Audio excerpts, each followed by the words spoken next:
ನಮ್ಮ ಕೃಷ್ಣಮೂರ್ತಿಯವರು ನಮ್ಮ ಅಧ್ಯಕ್ಷರು ಒಂದು ನಮ್ಮ ಮಾಜಿ ಶಾಸಕರಿಗೆ ಒಂದು ಆಹ್ವಾನವನ್ನು ಕೊಟ್ಟಿದ್ರು.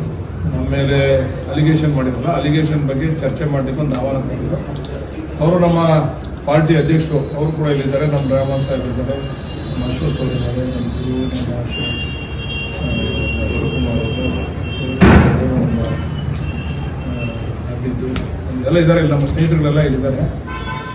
ಅವ್ರು ಆಹ್ವಾನ ಕೊಟ್ಟಾಗ ಅವ್ರು ಆಸ್ ಎ ಪ್ರೆಸಿಡೆಂಟ್ ಹೇಳಿದ್ರು, ಅವರು ನಮ್ಮನ್ನು ಕೇಳ್ಬಿಟ್ಟು ಏನಾರ ವಿಚಾರ ಚರ್ಚೆ ಮಾಡ್ಬೇಕಾದ್ರೆ ಅವರು ವೈಯಕ್ತಿಕವಾಗಿ ಯಾವ ಪ್ರೆಸ್ ಮೀಟು ಮಾಡಲ್ಲ. ಅವ್ರು ಏನಾರು ಮಾಡಬೇಕು ಅಂತಂದ್ರೆ ನನ್ನ ಗಮನಕ್ಕೆ ತಂದ್ಬಿಟ್ಟೆ ಪ್ರೆಸ್ ಮೀಟ್ ಮಾಡೋದು. ಪಾರ್ಟಿ ವಿಚಾರ, ನನ್ನ ವೈಯಕ್ತಿಕ ವಿಚಾರ ಯಾವುದೇ ಅಂತಂದ್ರು ಮಾಡಿದ್ರು. ಇದಕ್ಕೇನೋ ಶಾಸಕರು ಅವ್ರು ಯಾರಿಗೆ ಕೇಳೋಕ್ಕೆ ಮಾಡೋಕ್ಕೆ ಶಾಸಕರೇ ಕರೀಲಿ ಅಂತ ಹೇಳಿದ್ದಾರೆ. ಅದಕ್ಕೆ ಅವರು ನಿಗದಿ ಮಾಡಿದಾಗೆ 25ನೇ ತಾರೀಕು ನಾವು ಅವರೇ ಹೇಳಿದ್ರು ಚಕ್ರಭಾವಿನಲ್ಲಿ ಮಾಡಿ ಅಂತ. ಅದಕ್ಕೆ ಚಕ್ರಭಾವಿನಲ್ಲಿ ನಾನು ನನ್ನ ತಮ್ಮ ಇಬ್ಬರು ಬರಲಿಕ್ಕೆ ತಯಾರಿದ್ದೇವೆ. ಅವರು ಅದು ಯಾವ ರೀತಿಯ ಬ್ಯಾಂಕಲ್ಲಿ ನಾವು ಅದ ಹಣನ ಏನೋ ಕಬ್ಬಣ ಇಟ್ಬಿಟ್ಟು ಚಿನ್ನ ಅಂತ ಹೇಳಿ ದುರುಪಯೋಗ ಪಡಿಸ್ಕೊಂಡು ಹಣ ಮಾಡ್ಕೊಂಡ್ಬಿಟ್ಟವ್ರೆ, ಚುನಾವಣೆಗೆಲ್ಲ ಬಳಸ್ಕೊಂಡ್ಬಿಟ್ಟವ್ರೆ ಅಂತಕ್ಕಂಥ ಮಾತನ್ನು ಹೇಳಿದ್ದಾರೆ. ಅದ್ರ ಬಗ್ಗೆ ಚರ್ಚೆ ಮಾಡಲಿಕ್ಕೆ ಅವರು ಬರೋದಾದ್ರೆ ನಮ್ಗೆ ಹೇಳ್ಬೇಕು. 24ನೇ ತಾರೀಕು ಹೇಳಿದ್ರೆ ನಾನು ಬರ್ತಾ ಇದ್ದೀನಿ ಅಂತ. ನಾವು 25ನೇ ತಾರೀಕು ನಮ್ಮ ಮಾನಸಿಕವಾಗಿ ತಯಾರಿದ್ದೇವೆ ಅಲ್ಲಿ ಬರಲಿಕ್ಕೆ. ಅವ್ರು ಏನೈತೆ ಮಾಹಿತಿ ತಗೊಂಡ್ಬಂದ್ರೆ ಮುಂದೆ ಕೂತ್ಕೊಂಡು ಚರ್ಚೆ ಮಾಡೋಣ. ನಮ್ಮ ತಪ್ಪಾಗಿದೆ ಸಾರ್ವಜನಿಕರು ತೀರ್ಮಾನ ಮಾಡ್ತಾರೆ, ಯಾರು ತಪ್ಪು ಯಾರು ಸರಿ ಅಂತೇಳಿ. ಕಡೆಗೆ ಅಂತಿಮವಾಗಿ ತೀರ್ಪು ಕೊಡ್ತಕ್ಕಂಥವ್ರು ಸಾರ್ವಜನಿಕರೇ. ಯಾಕೆ ಪದೇ ಪದೇ ಅದನ್ನು ಹೇಳೋದು, ಅದರಿಂದ ಜನಗಳಲ್ಲಿ ಗೊಂದಲ ಉಂಟು ಮಾಡೋದು ಬೇಡ. ಈ ಥರ ನೇರವಾಗಿ ನಾವು ತಲೆ ಬಾಗ್ತೀವಿ. ನಾವೇ ತಪ್ಪು ಮಾಡಿ ನಾವು ಅದು ದುರುಪಯೋಗ ಪಡಿಸ್ಕೊಂಡ್ರೆ ನಾವು ತಲೆ ಬಾಗ್ತೀವಿ. ಅದಕ್ಕೆ ನಿಮ್ಮ ಮುಖಾಂತರ ಬಾಲಕೃಷ್ಣ ಅವರೇ ಹೇಳ್ಬೇಕು, ನನ್ನ ಲೆವೆಲ್ ಬಾಲಕೃಷ್ಣ ಅವ್ರ ಲೆವೆಲ್ಲು, ಕೃಷ್ಣಮೂರ್ತಿ ಅವ್ರು ನಮ್ಮ ಲೆವೆಲ್ ಅಲ್ಲ ಅಂತ ಹೇಳಿದಲ್ಲ. ಅದಕ್ಕೆ ನಾನೇ ಕರೆದಿದ್ದೀನಿ. ದಯಮಾಡಿ ನೀವು 24ನೇ ತಾರೀಕು ನಮಗೆ ಮಾಹಿತಿ ಕೊಟ್ಟರೆ 24ನೇ ತಾರೀಕು ಸಂಜೆ ಒಳಗಡೆ ನನಗೆ ಮಾಹಿತಿ ಕೊಡಬೇಕು. ನಾವು ರೆಡಿ ಇದ್ದೀವಿ. 25ನೇ ತಾರೀಕು ನಾವೆಲ್ಲ ತಯಾರಿ ಮಾಡ್ಕೊಂಡಿದ್ದೀವಿ, ಬರ್ತೀವಿ. ಅಲ್ಲಿ ಅದ್ರ ಬಗ್ಗೆ ಚರ್ಚೆ ಸರ್. ಅವರು ಅದೇನೆ ಅವ್ರು ಹೇಳಿದಾರಲ್ಲ, ನಾನು ಹೇಳಿರೋದಲ್ಲ, ಅವರೇ ಹೇಳಿರೋದು. ನಿಮ್ಮ ಮುಂದೆ ಹೇಳೋರಲ್ಲ, ನಿಮ್ಮ ಮುಂದೆ ಎಲ್ಲರ ಮುಂದೆ ಹೇಳೋರಲ್ಲ. ಅವ್ರು ನಾವು ನಕಲಿ ಚಿನ್ನ ಮಾಡ್ಬಿಟ್ರು, ಅದೇನೋ ದುಡ್ಡು ತಗೊಂಡೋದು, ಎಲೆಕ್ಷನ್ ಮಾಡ್ಕೊಂಡ್ರು, ಹಂಗೆ ಹಿಂಗೆ ಏನೋ ಹೇಳೋರೆ. ಅದು ಯಾರ ನಾನಂತೂ ದುಡ್ಡು ತಗೊಂಡಿಲ್ಲ, ನಾವಂತೂ ಅದು ತಟ್ಟಿಗೆ ಹೋಗಿಲ್ಲ. ನಾವು ನಮ್ಮ ಕುಟುಂಬದಲ್ಲಿ ಇನ್ನೂ ಕೂಡ ಆ ಒಂದು ದರಿದ್ರ ನಮ್ಗೆ ಇನ್ನೂ ಬಂದಿಲ್ಲ. ಆ ದುಡ್ಡು ತಗೊಂಡು ತಿಂದು ಜೀವನ ಮಾಡುವಂತ ದರಿದ್ರ, ಚುನಾವಣೆ ಮಾಡುವಂತ ದರಿದ್ರ ನಮ್ಗೆ ಇನ್ನೂ ಬಂದಿಲ್ಲ. ಅದೇನೋ ಅವ್ರ ಹತ್ರ ಮಾಹಿತಿ ಐತೆ ಅವ್ರು ಹೇಳಿ, ಅದ್ರ ಬಗ್ಗೆ ನಾವು ಸ್ಪಷ್ಟೀಕರಣ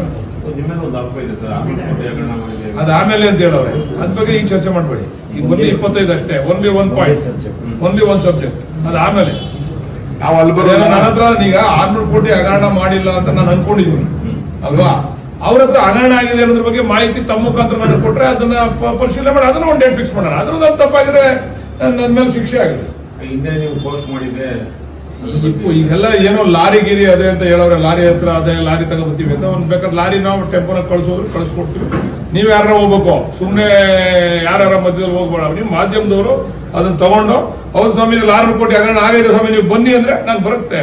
ಅವ್ರೆಲ್ಲಾರ ಕರಿ, ಅವ್ರ ಪಾರ್ಟಿ ಆಫೀಸ್ ಕರೆದ್ರು ಬರ್ತೀವಿ. ಕೆಂಪೇಗೌಡ ಬೈಲೂರಿನಂದ್ರೆ ಎಲ್ಲರ ಮಾಗಡಿ ಟೌನ್ ಎಲ್ಲೋ ಯಾರು ನಾವು ಮನೆ ತಕ್ಕಂದ್ರು ಬರ್ತೀವಿ. ಹೇಳ್ಬೇಕು 600 ಕೋಟಿ ಹಗರಣ ಸ್ಪಷ್ಟವಾಗಿರ್ಬೇಕು. ಇದು 600 ಕೋಟಿ ಇಂತಿಂತ ವರ್ಕ್ಗಳಿಗೆ ಹಾಕವ್ರೆ.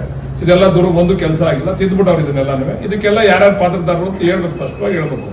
ಸುಮ್ಮನೆ 600 ಕೋಟಿ ನಾನು ಹೇಳ್ತೀನಿ 1000 ಕೋಟಿ ತಿದ್ಬಿಟ್ಟವ್ರು ಅವ್ರ ಕಾಲದಲ್ಲಿ ಅಂತ. ಅದು ನಾನು ಸ್ಪಷ್ಟೀಕರಣ ಕೊಡ್ಬೇಕಲ್ವಾ. ಅವ್ರು 5 ವರ್ಷ ಶಾಸಕರಾಗಿದ್ದಾಗ 1000 ಕೋಟಿ ಹಗರಣ ನಡೆದೋಯ್ತು ತಿನ್ಬಿಟ್ಟವ್ರೆ ನಾನು ಹೇಳ್ತೀನಿ. ಅದಕ್ಕೊಂದು ಸ್ಪಷ್ಟೀಕರಣ ಕೊಡ್ಬೇಕಲ್ಲ ನಾನು ಹೇಳ್ಬೇಕಾರೆ. ಅದಕ್ಕೊಂದು ಜಸ್ಟಿಫಿಕೇಶನ್ ಬೇಕಲ್ಲ. ಸುಮ್ಮನೆ ಏನೋ ಮಾಧ್ಯಮದವ್ರು ಸಿಕ್ಕಿದ್ರು ಅಂತ ಸುಮ್ಮನೆ ಏನೋ ನಮ್ಮ ಬಾಯಿ ಬಂದಂಗೆಲ್ಲ ಮಾತಾಡೋದು ಸೂಕ್ತ ಅಲ್ಲ. ಗೌರವನೂ ಅಲ್ಲ, ಅವ್ರ ಲೆವೆಲ್ ಗೌರವ ಅಲ್ಲ. ಯಾರೋ ಆದಿಲ್ ಬಿದ್ದಿಲ್ ಹೋಗೋರು ಮಾತಾಡ್ಕೊಳ್ಳಿ. ಅವ್ರ ಲೆವೆಲ್ಗೆ ಮಾಹಿತಿ ಇದ್ರೆ ಮಾಹಿತಿ ಸಮೇತ ನಿಮ್ ಮುಂದೆ ಇಟ್ಟು ಮಾತಾಡಿ ಕರೀಲಿ. ನಾವು ಬಂದು ರೆಡಿ ಇದ್ವಿ. ನಾವಂತೂ ತಿಂದಿಲ್ಲ.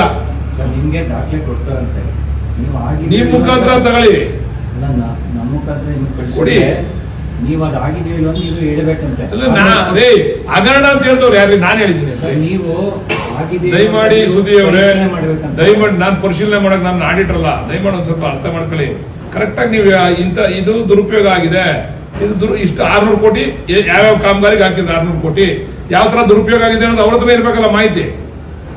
ಅವ್ರು ಮಾತಾಡವ್ರೆ ಸುಮಾರು ಸರಿ. ಅವ್ರು ಹಿಂದೆ ಇದ್ದಾಗ ಅವರು ನಮ್ಮ ಸಿದ್ದರಾಮಣ್ಣನು ಅದ್ರ ಬಗ್ಗೆ ಮಾತಾಡೋರು 600 ಕೋಟಿ ಅಂತ. ಅವ್ರಿಗೆ ಅಧಿಕಾರ ಇತ್ತು, ಅವಾಗ ತನಿಖೆ ಮಾಡಿಸ್ಬಿಟ್ಟಿದ್ರೆ ನಾವೆಲ್ಲ ಜೈಲ್ಗೆ ಹೋಗ್ಬಿಡ್ತಿದ್ವಪ್ಪ. ಅವ್ರಿಗೆ 5 ವರ್ಷ ಅಧಿಕಾರ ಇತ್ತು. ಅವ್ರು ಮುಖ್ಯಮಂತ್ರಿ ಕುಮಾರಸ್ವಾಮಿ ಅವರೇ 14 ತಿಂಗಳು ಇದ್ರು. ತನಿಖೆ ಮಾಡ್ಬಿಟ್ಟು ಕ್ರಮ ತಗೊಳ್ರಿ ಅಂದ್ರೆ ನಾವೆಲ್ಲ ಜೈಲ್ಗೆ ಹೋಗ್ಬಿಡ್ತಿದ್ವಿ. ಲೋಕಾಯುಕ್ತ ಏನೋ ಇತ್ತು ಅಂತ ಏನೋ ಹೇಳವ್ರೆ. ಲೋಕಾಯುಕ್ತಕ್ಕೂ ಸರ್ಕಾರ ತನಿಖೆ ಮಾಡೋದಕ್ಕೂ ಸಂಬಂಧ ಇಲ್ಲ. ತನಿಖೆ ಮಾಡ್ಬಿಟ್ಟು ಮಾಜಿ ಶಾಸಕರು ಇಷ್ಟಿದ್ದವ್ರು ಕಂಡ್ರಿ ಜೈಲ್ಗೆ ಹಾಕ್ಬೇಕು ಅಂದಿದ್ರೆ ಮುಗಿದೋಗಿತ್ತು. ಅವ್ರು ಕ್ರಮ ತಗೊಳ್ಳೋರು. 600 ಕೋಟಿ ಮುಂಜೂರಾಗಿದೆ ಸರ್ ಅವರು. ಅದು ನೀವು ಅವ್ರನ್ನ ಕೇಳ್ಬೇಕು, ನಾನು ಕೇಳ್ಬಾರ್ದು. 600 ಕೋಟಿ ಮೊದಲು 600 ಕೋಟಿ ಪಟ್ಟಿ ಇಸ್ಕೊಳ್ಳಿ, ಆಮೇಲೆ ಮಾತಾಡಿ, ಆಮೇಲೆ ಕೇಳಿ ಅಂತ ಹೇಳಿ ತೀರ್ಮಾನ ಮಾಡಿ. ನೀವು ತೀರ್ಮಾನ ಮಾಡಿ. ಹಿಂದೆ ಬಹಿರಂಗ ಚರ್ಚೆಗಳ ವಿಚಾರಕ್ಕೆ ಸಂಬಂಧಪಟ್ಟಂಗೆ ಏನಾದ್ರು ಪಂಥಾವನ್ನ ನಡೆದಿತ್ತ? ಬಹಿರಂಗ ಚರ್ಚೆಗಳು ನಡೀಬೇಕು ಅಂತ ಹೇಳಿ ನಾನೊಂದ್ಸರಿ 600 ಕೋಟಿ ಬಂದಾಗ ನಾನು ಕೆಂಪೇಗೌಡ ಬಯಲುರಂಗ ಮಂದಿರದಲ್ಲಿ ಒಂದ್ಸರಿ ಹೋಗಿದ್ದೆ, ಅವ್ರು ಬರ್ಲಿಲ್ಲ. ನಾನು ಕರೆದಿದ್ದೆ ಅವ್ರಿಗೆ. ಮಹದೇಶ್ವರ ದೇವಸ್ಥಾನ ತಾವು ರಸ್ತೆ ವಿಚಾರ ಚರ್ಚೆ ಮಾಡಕ್ಕೆ ಯಾವ್ದೋ ಇಲ್ಲಿಂದ ಈ ರಸ್ತೆ ಮಾಗಡಿ ಬೆಂಗಳೂರು ರಸ್ತೆ ಆಗಿದೆಯಲ್ಲ, ಈ ರಸ್ತೆ ಯಾರ ಕಾಲದಲ್ಲಿ ಆಯ್ತು ಏನಾಯ್ತು ಅದ್ರ ಬಗ್ಗೆ ಚರ್ಚೆ ಮಾಡಕ್ಕೆ ಅಲ್ಲಿ ಕರೆದಿದ್ದು, ಅಲ್ಲೂ ಬರ್ಲಿಲ್ಲ. ಇಲ್ಲಿ ಕರೆದ 600 ಕೋಟಿನ ನಾವು ಕೆಂಪೇಗೌಡ ಬಯಲುರಂಗ ಮಂದಿರದಲ್ಲಿ ನಾನು ಶಾಸಕನಾಗಿದ್ದಾಗಲೇ ಇವರು ಹೇಳ್ದಾಗಲೇ ಕರೆದೆ, ಅದನ್ನ ಆವಾಗ್ಲೂ ಬರ್ಲಿಲ್ಲ. ಹಿಂಗೆ ಈಗ ಜವಾಬ್ದಾರಿ ಸ್ಥಾನದಲ್ಲಿರೋರು ಉಡಾಫೆ ಮಾತುಗಳು ಆಡಬಾರ್ದು ಅಂತ ಮನವಿ ಮಾಡ್ತೀವಿ ನಾವು. ನಾವು ಹೇಳ್ತೀವಿ ಅದು ತಿಂದ್ಬಿಟ್ರು ಇದು ತಿಂದ್ಬಿಟ್ರು ಹಂಗ್ ಮಾಡ್ಬಿಟ್ರು, ಅದಕ್ಕೆಲ್ಲ ಒಂದು ದಾಖಲೆ ಕೊಟ್ಟು ನಾವು ಮಾತಾಡ್ಬೇಕು. ಅದೊಂದು ಗೌರವ, ದಾಖಲೆ ಕೊಟ್ಟು ಮಾತಾಡೋದು ಒಂದು ಗೌರವ. ಸುಮ್ಮನೆ ಏನೋ ಕೂತ್ಕೊಂಡು ವೀರಾವೇಶವಾಗಿ ಮಾತಾಡೋದು, ಏಕವಚನದಲ್ಲಿ ಮಾತಾಡೋದು, ಇವೆಲ್ಲ ಸ್ವಲ್ಪ ಕಡಿಮೆ ಮಾಡ್ಕೋಬೇಕು. ಮಾತಾಡ್ಲಿ, ಏನಾದ್ರು ಇದ್ರೆ ನನ್ನ ಮೇಲೆ ಕೇಸ್ ಹಾಕ್ಸ್ಲಿ, ನನ್ನ ಮೇಲೆ ತನಿಖೆ ಮಾಡಿಸ್ಲಿ, ನಮ್ಮನ್ನು ಜೈಲಿಗೆ ಕಳಿಸ್ಲಿ, ಇನ್ನೂ ಬೇರೆ ಬೇರೆ ವಿಚಾರಗಳು ಹೇಳೋರೆ, ಅದನ್ನೆಲ್ಲ ಸೂಕ್ತ ಸಂದರ್ಭದಲ್ಲಿ ಚರ್ಚೆ ಮಾಡೋಣ ಅಲ್ವಾ, ಆಮೇಲೆ ಮಾಡೋಣ. ಈಗ ಸದ್ಯಕ್ಕೆ 25ನೇ ತಾರೀಕು ಕಾರ್ಯಕ್ರಮ. ನೀವು ಮಾಡ್ತಿರೋ ರಸ್ತೆ ಕಳಪೆ ಕಾಮಗಾರಿಗಳು ಅಂತ ಹೇಳ್ತಾ ಇದ್ದಾರೆ. ಅದಕ್ಕೆಲ್ಲ ಈ ಅವ್ರಿಗೆ ಇಲಾಖೆಗಳವೇ ರೀ, ಕೊಡ್ಲಿ, ನಾನೇ ಕಾಂಟ್ರಾಕ್ಟ್ರು ಮಾಡಿದ್ರೆ ಅವನು ಅನುಭವಿಸ್ತಾನೆ. ಪರಿಶೀಲನೆ ಮಾಡ್ತಿಲ್ಲ ಸರಿಯಾಗಿ. ಏನ್ ಪರಿಶೀಲನೆ? ಬಿಲ್ ಬರೆಯೋರು ಯಾರು? Executive engineer. ಕನ್ಫರ್ಮ್ ಮಾಡೋರು executive engineer, assistant engineer AEE ಬರ್ದು ಕಳಿಸ್ತಾರೆ. ಅದ್ ನೀಸ್ಕೊಳ್ಳಿ, RTI ನಲ್ಲಿ ಹಾಕಿದ್ರೆ ಕೊಡ್ತಾರೆ ಅವ್ರಿಗೆ, ಇಲ್ಲ ಮಾಜಿ ಶಾಸಕರು ಪತ್ರ ಕೊಟ್ಟರು ಕೊಡ್ತಾರೆ. ಅದ್ ತಗೊಂಡೋಗಿ ತನಿಖೆ ಮಾಡಿಸ್ಲಿ. ಕಳಪೆ ಕಾಮಗಾರಿ ಸುಮ್ಮನೆ ಕೂತ್ಕೊಂಡು ಸುಮ್ಮನೆ ಕಳಪೆ ಕಾಮಗಾರಿ ಅಂತ ಹೇಳ್ಬಾರ್ದು. ಅದನ್ನ ನೋಡ್ರಿ, ನಾನು ತನಿಖೆ ಮಾಡಿಸಿದ್ದೀನಿ, ನನ್ನ ಯಾವನು ಉಪ್ತಿಂದ ನೀರು ಕುಡಿತಾನ್ರಿ, ನನಗೇನಾಗಬೇಕು? ನಾನು ಗ್ರಾಂಟ್ ನ ತರದು ಯಾವ ಕಾಮಗಾರಿ ಮಾಡಿಸ್ಬೇಕು ಅಂತ ತೀರ್ಮಾನ ಮಾಡೋನು ಶಾಸಕ, ಮತ್ತೆ ನಮ್ಮ ಮುಖಂಡರುಗಳು, ನಮ್ಮ ಹಿಂಬಾಲಕರುಗಳು ತೀರ್ಮಾನ ಮಾಡ್ತೀವಿ. ಆದ್ರೆ ಅದನ್ನ ಮಾಡಿಸೋರು ಯಾರು? ಕೆಲಸನ ಅಧಿಕಾರಿಗಳು. ತಪ್ಪು ಮಾಡಿದ್ರೆ ಯಾರು ಹೋಗ್ತಾರೆ ಮನೆಗೆ? ಅಧಿಕಾರಿಗಳು ಹೋಗ್ತಾರೆ. ಅದಕ್ಕೂ ನಮ್ಗೆ ಏನ್ ಸಂಬಂಧ? ಕಳಪೆ ಕಾಮಗಾರಿ ಇದ್ರೆ ವಿರೋಧ ಪಕ್ಷದವರು ಅವರೇ ಕೇಳಲಿ, ಕೇಳಬೇಕು.